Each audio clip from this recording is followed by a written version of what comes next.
That is Dani from Bury Tomorrow, and you're listening to Louder. So I'm here with Daniel.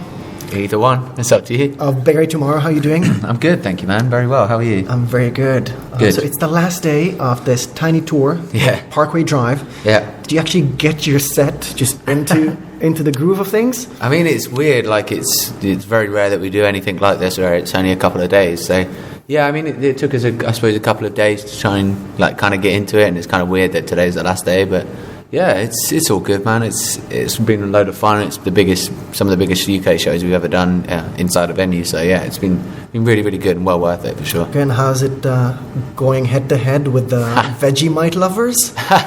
It's been good, man. Yeah, like they're a great band, and like they influenced our band a lot, both morally and attitude wise, and coupled with musically. You know, like we're a very, very similar band, and it's kind of weird that we've never ever done any kind of shows together before because of how similar we are actually as musically. So yeah, it's been great to be able to get on stage with them and kind of pull out a load of the similar fans and see how many people that we could be working towards when we're headlining places like Brixton and tonight Birmingham and stuff. So it's nice to see that those people are there and they're willing to buy this kind of music, and yeah, I'm up for it. So after this tour, you're going to aim a bit higher?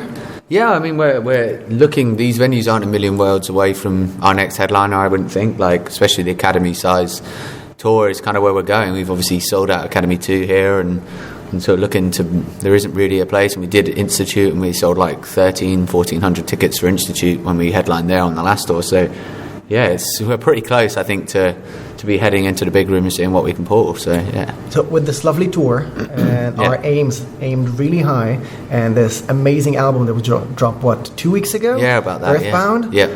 Really nice. I think people are loving it. Yeah. I really enjoyed at least the singles, and then I started listening to the album, and I just couldn't stop. Awesome. And then, do you sit back and think of 2011 when you almost called it quits?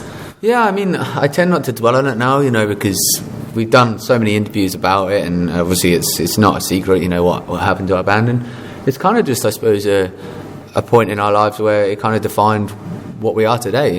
Like I was nearly calling it quits and coming away from the American side of things and being like, we love English crowds, and obviously the fans kind of rescuing us from that with us, seeing them and seeing how much they were digging our music, and then releasing Lionheart, which is all about that, and kind of just solidifies the love for the people that actually like our music, and really anybody that stands in the room. It doesn't matter whether people know us, like us, if they respect us enough to stand in the room when we're playing, it means the world to us. So I suppose it's crazy, but it's more so on, even if we didn't have that, it'd still be crazy as having an album that hit top 40 and doubled your last record's numbers. That's pretty crazy. It's awesome. And about fans again, because your writing is sometimes a bit kind of general, and you're hitting some metaphors every now and then. Yeah.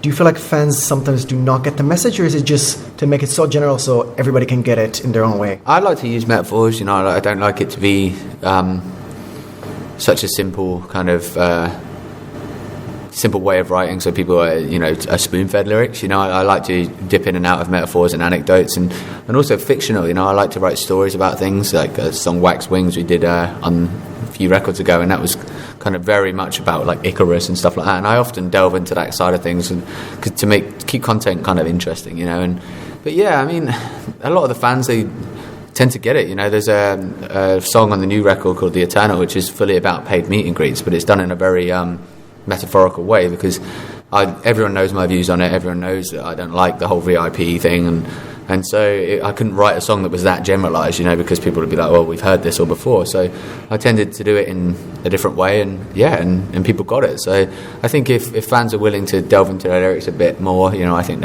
they can find the messages or assign their own meanings to it. That's the whole point about art and music and everything like that, is that it's all interpretive, and so people can take certain meanings from certain things and, hopefully find something out of it. So after Union of Crowns, did you get fans coming up to you and say, yeah, we should take over Warwick Castle?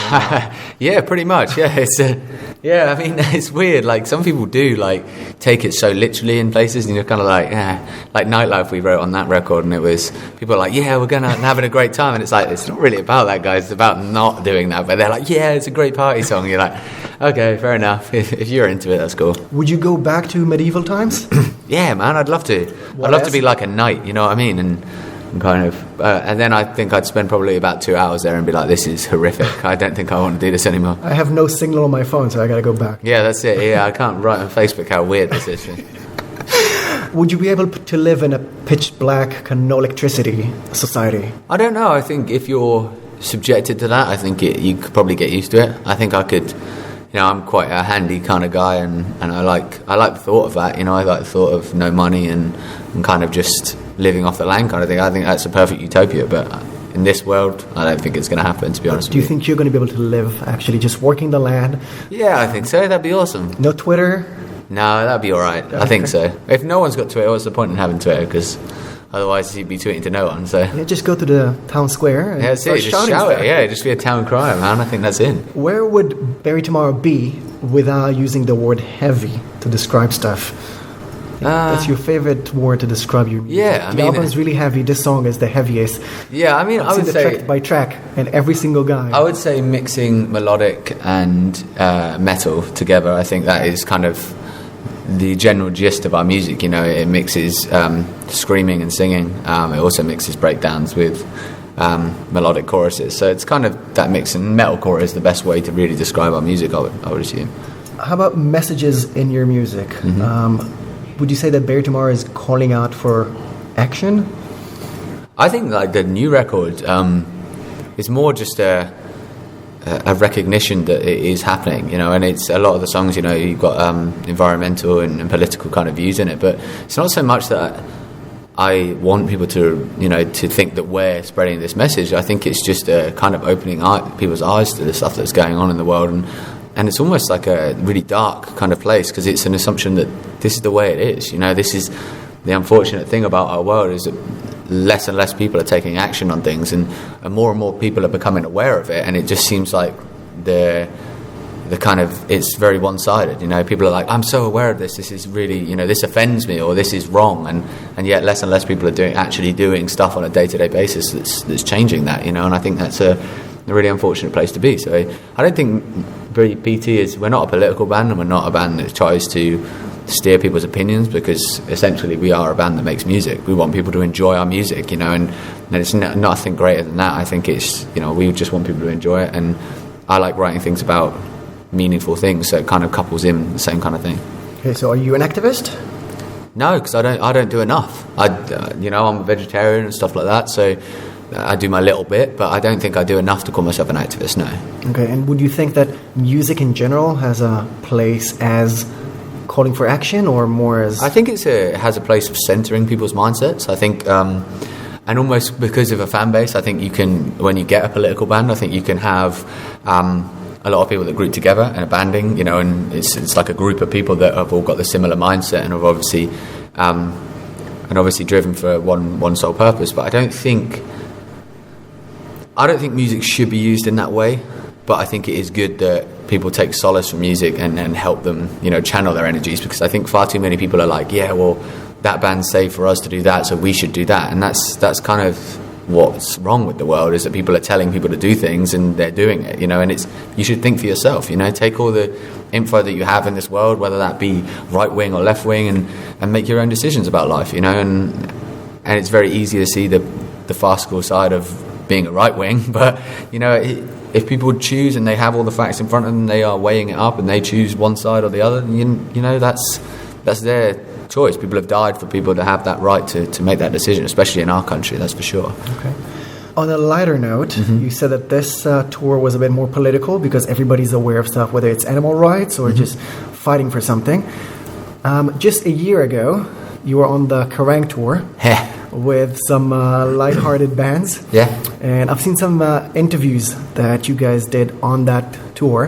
One of them was with Caleb. Yeah. I know exactly which one. And from building your fans, I think on that tour it felt like you're just in such a weird mood that you just destroyed a few. That guy with the interview, and then 3 girls that you and your brother flirted until you realized they're 15. Yeah, I mean, What was happening backstage? It just felt like a weird stag party. Yeah, the weird thing with that tour is we were all friends on it, and I've been friends with Caleb for years when we toured with them, his old band Attack in America in 2010. So, and he was